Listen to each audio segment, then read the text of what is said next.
ఆశీర్వదిస్తూ వచ్చాడు. యెరూషలేము గురించి యెషయా భక్తుని ద్వారా ఏమి మాట్లాడుతూ వచ్చాడు అనేటటువంటిది మనం చూస్తాం. ఈ యెషయా అంటే యెహోవాయే నా రక్షణ అని అర్థము. ఈ యొక్క యెషయా గ్రంథాన్ని 738 లేదా క్రీస్తుకు పూర్వం 738 లేదా 740 మధ్యలో ఆ యొక్క సమయాల్లో రాయబడతా ఉన్నట్లుగా మనం చూస్తూ ఉన్నాం. 738 నుండి 702వ సంవత్సరం వరకు ఈ యొక్క ఈ ప్రవచనము భక్తుడైనటువంటి యెషయాకు ఇవ్వబడినట్లుగా మనం చూస్తాం. ఈ యెషయా గ్రంథం విభజిస్తే 2 భాగాలుగా మనం విభజించుకోవటానికి ఆస్కారం ఉంది. మొదటి నుండి 39వ అధ్యాయం వరకు ఒక భాగం అయితే, రెండవ భాగం 40 నుండి 66వ అధ్యాయం వరకు రెండవ భాగం. ఈ యొక్క యెషయా గ్రంథాన్ని దేవుని గ్రంథమైనటువంటి ఈ బైబిల్ అంతటితో పోలుస్తారు. బైబిల్లో 66 గ్రంథాలు ఉన్నట్లుగా యెషయా గ్రంథంలో 66 అధ్యాయాలు ఉన్నట్లుగా మనం చూస్తాం. ఈ 66 అధ్యాయంలో పాత నిబంధనలో ఉన్నట్లుగా 39 అధ్యాయాలు పాత నిబంధనలో ఉన్నట్లుగా మొదటి భాగముగా దీన్ని చూస్తాం. మిగిలిన రెండవ భాగము 27 అధ్యాయాలు 27 పుస్తకాలు ఉన్నట్లుగా 27 అధ్యాయాలు ఉన్నట్లుగా చూస్తాం. మొదటి భాగానికి దేవుని యొక్క తీర్పు అనేది మనం చూస్తాం. రెండవ భాగానికి దేవుని యొక్క రక్షణ లేదా దేవుడు తన ప్రజలను సమకూర్చినటువంటి విధానాన్ని గురించి అక్కడ వ్రాయబడి ఉన్నట్లుగా మనం చూస్తాం.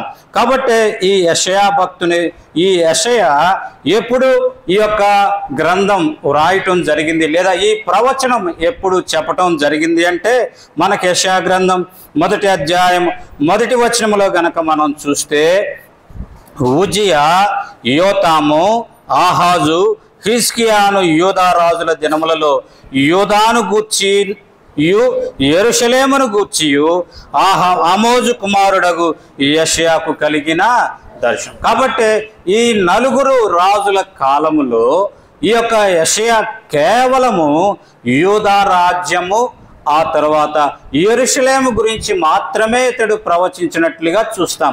మిగిలిన 10 గోత్రాల గురించి కానీ లేదా ఇశ్రాయేలు గోత్రం గురించి కానీ ఈ యొక్క యెషయా ప్రవచించినట్లుగా మనం ఎక్కడ కూడా చూడలేము అనేది మనము ఈ యొక్క గ్రంథాన్ని పరిశీలన చేస్తే తెలుస్తూ ఉంది.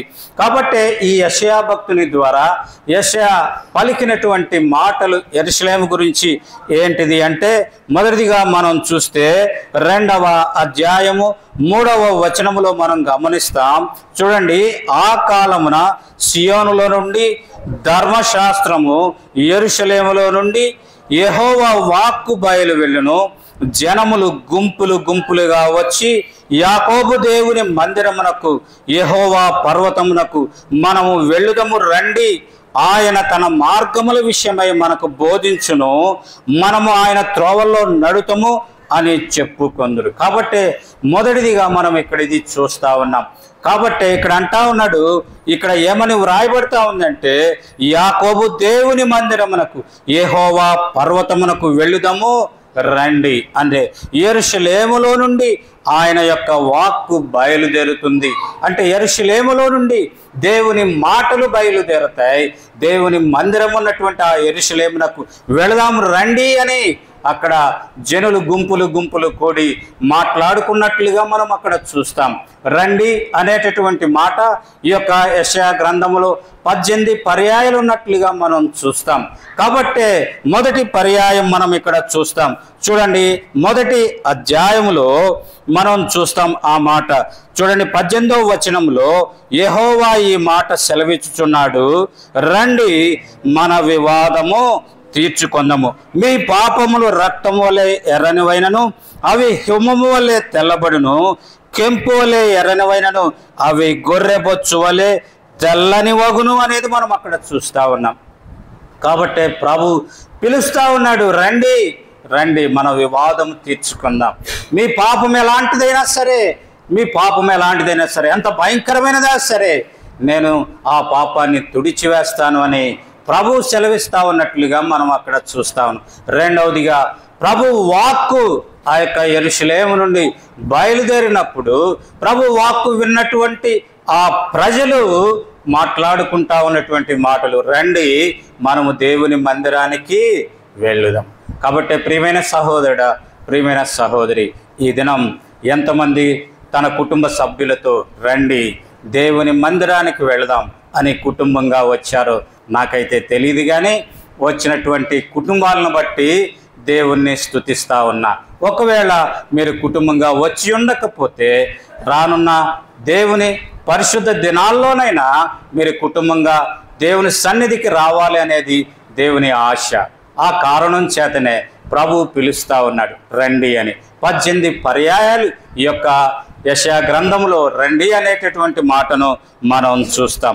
రెండవదిగా గనక మనం చూస్తే యెషయా గ్రంథం 62వ అధ్యాయము 1వ వచనాన్ని కనుక మనం చూస్తే అక్కడ వ్రాయబడతా ఉన్నటువంటి మాట, సియోను నీతి సూర్యకాంతి వలె కనబడే వరకు, దాని రక్షణ దీపము వలె వెలుగుచుండు వరకు సియోను పక్షమందు నేను మౌనంగా ఉండను, యెరూషలేము పక్షమందు నేను ఊరకుండను, జనులు నీ నీతిని కనుగొను. కాబట్టి ఇక్కడ వ్రాయబడతా ఉన్నటువంటి మాట ఏంటిది అంటే, సియోను నీతి సూర్యకాంతి వలె కనబడే వరకు దాని రక్షణ దీపము వలె వెలుగుచూ ఉండను. అంటే యెరూషలేములో ఏముంది అంటే, యెరూషలేము దేవుని మందిరం. రెండవదిగా యెరూషలేములో ఏమి దేవుడు ఉంచాడు అంటే ఆయన రక్షణ ఉంచినట్లుగా మనం అక్కడ చూస్తూ ఉన్నాం. ఆయన రక్షణ ఎలా ఉందంటే దీపము వలె వెలుగుతూ ఉన్నట్లుగా మనం అక్కడ చూడగలుగుతా ఉన్నాం. కాబట్టి ప్రభు పిలుస్తా ఉన్నాడు, ఆ యొక్క యెరూషలేము పక్షమందు నేను మౌనంగా ఉండను, యెరూషలేము పక్షమందు ఊరకుండును అని అంటా ఉన్నాడు. ఎప్పటి వరకు అంటే సియోను నీతి సూర్యకాంతి వలె కనబడే వరకు, దాని రక్షణ వెలుగు దీపం వలె కనబడేంత వరకు. కాబట్టి ప్రియమైన సహోదరుడా, ప్రియమైన సహోదరి, దేవుని యొక్క సూర్యకాంతి ఈ యొక్క యెరూషలేములో కనబడాలన్నా, ఈ యొక్క యెరూషలేములో ఆయన యొక్క రక్షణ దీపములే కనబడాలన్నా నీవు నీ కుటుంబం దేవుని యొక్క సంఘమైనటువంటి యెరూషలేములో కనబడాలి అనేది దేవుని యొక్క ఆశగా మనం చూస్తా ఉన్నాం. మూడవదిగా గనక మనం చూస్తే ఈ యొక్క యెషయా గ్రంథం 4వ అధ్యాయము 3వ వచనాన్ని కనుక మనం చదివితే ఇక్కడ వ్రాయబడతా ఉంది, సియోనులో శేషించిన వారికి, యెరూషలేములో నిలవబడిన వానికి, అనగా జీవము పొందుటకై యెరూషలేములో దాఖలైన ప్రతి వానికి పరిశుద్ధుడు అని పేరు. కాబట్టి మూడవదిగా ప్రభు ఇస్తా ఉన్నటువంటి ఆశీర్వాదం ఏంటిది అంటే పరిశుద్ధత అనేటటువంటిది మనం చూస్తా ఉన్నాం. అక్కడ ఏముంది అంటే జీవముంది. కనుకనే జీవము పొందేదాని కొరకై దాఖలైన ప్రతి వానిని ఏమని పిలుస్తారు అంటే పరిశుద్ధుడు, పరిశుద్ధుడు. కాబట్టి రక్షణ పొందటము ద్వారా పరిశుద్ధతలోనికి నీవు నేను ప్రవేశిస్తాం. ఎలా రక్షణ అంటే గనక మనకు తెలుసు, 2000 సంవత్సరాలకు పూర్వమే ప్రేమ కలిగినటువంటి ఆ దేవుడు తన ఏకైక కుమారుడైనటువంటి యేసుక్రీస్తు ప్రభువారిని ఈ లోకానికి పంపించి కల్వరి శిలువలో తాను బలి అయినట్లుగా ఆయనను అప్పగించి ఆయన కార్చిన రక్తము ద్వారా సర్వమానవాళి యొక్క పాపాన్ని పరిహరించినట్లుగా మనం అక్కడ చూడగలుగుతా ఉన్నాం. కనుక ప్రియమైన సహోదరుడా, ప్రియమైన సహోదరి, అక్కడ దాఖలైన ప్రతివానికి నీవు ఆ జాబితాలో చేర్చబడ్డావా? జీవము కలిగినటువంటి ఆ జాబితాలో నీవు కూడా చేర్చబడి ఉంటే నీవు అందుకే ఇక్కడ వ్రాయబడతా ఉంది, ఇక్కడ ఈ యెరూషలేములో దాఖలైనటువంటి ఈ యొక్క వారందరూ కూడా పరిశుద్ధులు. అయితే ఇక్కడ మనం చూస్తాం పరమ యెరూషలేములో దాఖలైనటువంటి మనమందరము కూడా పరిశుద్ధులము అనేది మనం చూస్తాం. అందుకే ప్రకటన గ్రంథం 20వ అధ్యాయము 15వ వచనంలో మనం చూస్తాం, ఎవని పేరైనను మనం చూస్తా ఉన్నాం జీవ గ్రంథమందు వ్రాయబడినట్లు కనబడని ఎడ్ల వాడు అగ్నిగుండములో పడవేయబడును, అనేటటువంటిది మనం చూస్తాం. అంటే దాని అర్థం ఏంటంటే జీవ గ్రంథములో వ్రాయబడిన వాడు ధన్యుడు, వాడు పరిశుద్ధుడు అనేది మనం చూస్తూ ఉన్నాం. జీవము కొరకై దాఖలైన వాడు పరిశుద్ధుడు, జీవ గ్రంథములో వ్రాయబడిన వాడు పరిశుద్ధుడు. కాబట్టి ప్రియ సహోదరుడా, ప్రియ సహోదరి, మూడవ ఆశీర్వాదం ఏంటంటే నీ పేరు జీవ గ్రంథములో వ్రాయాలనే ఆయన తన కుమారుడైన యేసుక్రీస్తు ప్రభువారిని ఈ లోకానికి పంపించినట్లుగా మనం చూస్తూ ఉన్నాం. ఆ పరలోక నూతన యెరూషలేములో నీ పేరు దాఖలవ్వాలని, తద్వారా నీవు కూడా పరిశుద్ధుడుగా ఉండాలని, నీ మధ్య ప్రభు నివసించాలని ఆశపడుతూ ఉంటుండగా, ప్రియమైన సహోదరుడా, ప్రియమైన సహోదరి, ఒకవేళ నీవింకా పరిశుద్ధతలోనికి, రక్షణ అనుభవంలోనికి రాకుండా ఉంటే గనక ఇది మిక్కిలి అనుకూలమైన సమయం. ఇది రక్షణ దినం, ఇది రక్షణ దినం. ప్రభువా, నేను పాపిని, నన్ను కనికరించు అనే చిన్న మాట పలకటం ద్వారా ప్రభు నిన్ను కూడా తన జీవ గ్రంథంలో నీ పేరు రాస్తాడు. నిన్ను కూడా తన పరిశుద్ధ లెక్కలో తాను చేర్చుకొని నీ మధ్య, మన మధ్య తాను నివసించే దాని కొరకై ఆయన ఇష్టపడతా ఉన్నట్లుగా మనం అక్కడ చూడగలుగుతా ఉన్నాం. నాలుగవదిగా మనం గనక చూస్తే అక్కడ వ్రాయబడతా ఉన్నటువంటి మాట ఏంటిది అంటే, నాలుగవదిగా మనం చూద్దాం. 66వ అధ్యాయము 13వ వచనం. 66వ అధ్యాయము 13వ వచనం.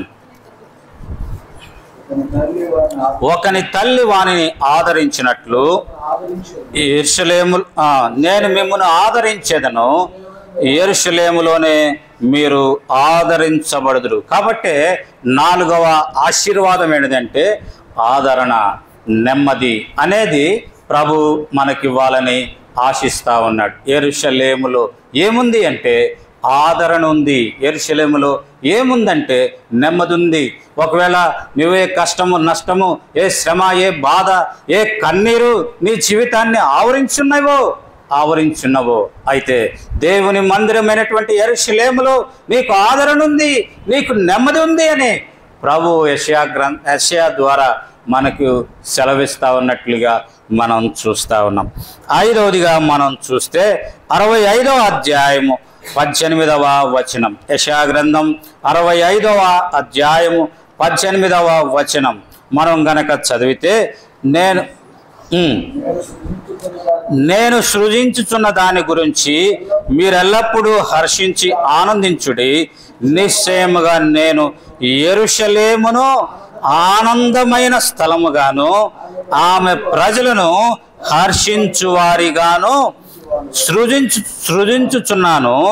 నేను యెరూషలేమును గూర్చి ఆనందించెదను, నా జనులను గురించి హర్షించెదను. కాబట్టి ఇక్కడ మనం చూస్తా ఉన్నది ఎంత గొప్ప సంగతి అంటే, ఇక్కడ ప్రభు ఏమి రాస్తా ఉన్నాడు అంటే, మనం ఇక్కడ గమనిస్తా ఉన్నాం, మీరు ఎల్లప్పుడూ ఆనందించుడి, నిశ్చయముగా నేను యెరూషలేమును ఆనందకరమైన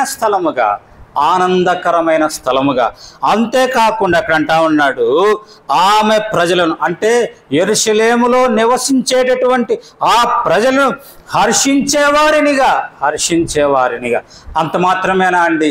కాదు. 19వ వచనం చూస్తే, నేను యెరూషలేము గురించి ఆనందించేదను, నా జనుల గురించి అంటే దాని అర్థం ఏంటిది అంటే, యెరూషలేమును ఆనందింప చేస్తా, అదే సమయంలో యెరూషలేమును బట్టి నేను కూడా ఆనందిస్తాను అనేది మనం చూస్తాము. నాలుగవదిగా మనం అక్కడ గమనిస్తా ఉన్న మాట ఏంటిదంటే, ప్రభు యెరూషలేములో ఏమి ఉంచబోతా ఉన్నాడంటే ఆనందము, సంతోషము ఉంచబోతా ఉన్నట్లుగా మనం అక్కడ చూస్తూ ఉన్నాం.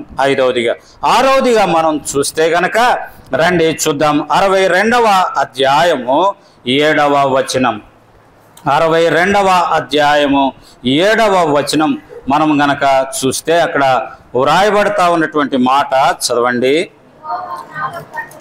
యెహోవా జ్ఞాపకర్తలారా విశ్రమింపకుడి, ఆయన యెరూషలేమును స్థాపించు వరకు, లోకమంతటా దానికి ప్రసిద్ధి కలుగ చేయ వరకు ఆయనను విశ్రమింపనీయకుడి. దాని దక్షిణ హస్తము తోడని, బాహుబలము తోడని యెహోవా ఇలాగున ప్రమాణము చేసెను, నిశ్చయముగా ఇకను నీ ధాన్యమును నీ శత్రువులకు ఆహారముగా ఇయ్యను. నీవు ప్రయాసపడి తీసిన ద్రాక్షారసమును అన్యులు త్రాగరు. ధాన్యము కూర్చిన వారే దాని భుజించి యెహోవాకు స్తుతి చెల్లించెదరు. పండ్లు కోసిన వారే నా పరిశుద్ధాలయ మంటపములో దానిని త్రాగుదురు అనేది మనం అక్కడ చూస్తూ ఉన్నాం. కనుకనే ప్రియమైన సహోదరుడా, ప్రియమైన సహోదరి, అక్కడ నా 6వదిగా ప్రభు ఏమి ఉంచబోతా ఉన్నట్టే సమృద్ధి ఉంచబోతా ఉన్నాడు. అదే సమయంలో అక్కడ మనం చూస్తూ ఉన్నది ఏంటిది అంటే విజయము అక్కడ ఉంచబోతా ఉన్నట్లుగా మనం అక్కడ చూస్తూ ఉన్నాం. విజయం ఉంచబోతా ఉన్నట్లుగా అంటే అందుకే ఇక్కడ నీవు ప్రయాసపడి తీసిన ద్రాక్షారసమును అన్యులు త్రాగరు. నిశ్చయముగా ఇకను నీ ధాన్యమును నీ శత్రువులకు ఆహారముగా. అంటే అంతవరకు ఎలా ఉంది? శత్రువుల యొక్క స్వాధీనంలో ఉంటా ఉంది. ఆ కారణం చేత అక్కడ సమృద్ధి లేదు, అక్కడ ఆకలి ఉంది, అక్కడ దప్పికుంది. అయితే ప్రభు సెలవిస్తా ఉన్నది, ప్రభు ఇస్తా ఉన్న మాట వాగ్దానం ఏంటిది అంటే అక్కడ విజయం ఇస్తా ఉన్నాను, అక్కడ సమృద్ధిస్తా ఉన్నా, నీ ఆహారము నీవే భుజిస్తావు అనేటటువంటిది మనం అక్కడ చూస్తూ ఉన్నాం. 7వదిగా మనం చూస్తూ ఉన్నాం 44వ అధ్యాయము 26వ వచనాన్ని కనుక మనం చదివితే 44వ అధ్యాయము 26వ వచనాన్ని కనుక మనం చూస్తే, నేనే నా సేవకుని మాట రూఢిపరచువాడను, నా దూతల ఆలోచన నెరవేర్చువాడను, యెరూషలేము నివాస స్థలమగునియు యూదా నగరాలను గూర్చి అవి కట్టబడుననియు నేను ఆజ్ఞ ఇచ్చున్నాను. దాని పాడైన స్థలములను బాగు చేయువాడను నేనే. కాబట్టి యెరూషలేముని కట్టేవాడు ఆయనే. ఏదైనా పాడై ఉంటే బాగు చేసేవాడు ఆయనే అనేటటువంటిది. కాబట్టి అక్కడ అంటా ఉన్నాడు, నా దూతల ఆలోచన నెరవేర్చేవాడిని నేనే అనేది ప్రభు అక్కడ చెప్తా ఉన్నాడు. కనుక ప్రియమైన సహోదరుడా, ప్రియమైన సహోదరి, ఆయనే కట్టేవాడు. అంటే ఆయనే మన పక్షంగా కార్యాన్ని జరిగించేవాడు. అంటే మన పక్షంగా తన పని జరిగించేటటువంటి దేవుడు ఆయన అనేటటువంటిది మనం చూస్తాం. కనుక యెషయా ద్వారా దేవుడు యెరూషలేము గురించి పలికినటువంటి శ్రేష్టమైన సంగతులు మనం ఇక్కడ చూస్తూ ఉన్నాం. అయితే